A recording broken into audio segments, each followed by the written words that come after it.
Hello అండి, అందరూ ఎలా ఉన్నారు? బాగున్నారా? వర్క్ ఫ్రమ్ హోమ్ అంటే ఏదో పెద్ద ఉద్యోగం అనుకున్నారు. ఇంట్లో చేసే పనేనండి. ఇంట్లో చేసే పని అయినా, వంట పని, ఇంటి పని, అదే నాకు వర్క్ ఫ్రమ్ హోమ్ అండి. సరే, అయితే ఇప్పుడు మనం పెరుగు చట్నీ ఎలా చేసుకోవాలో తెలుసుకుందాం. ముందుకైతే సన్నగా కట్ చేసి పెట్టుకున్న ఉల్లిపాయ ముక్కలు, పచ్చిమిర్చి, కొత్తిమీర అన్నీ వేసుకున్నానండి ఒక గిన్నెలోకి. అప్పుడే తోడుపెట్టుకున్న గడ్డ పెరుగు ఉంది కదా, దాన్ని కూడా వేసి మొత్తం అన్నీ మిక్స్ చేసుకోవాలి. సరిపడా సాల్ట్ వేసుకోవాలి.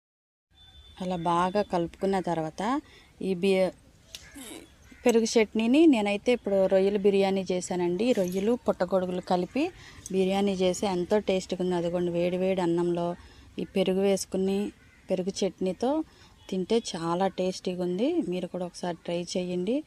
కాలిపోతున్నాయి చేతులు అయితే, అయినా కానీ అదిగోండి రొయ్యలు చూపిస్తున్నా చూడండి. పుట్టగొడుగు ముక్కలు కూడా ఉన్నాయి. అంతేనండి. సబ్స్క్రైబ్.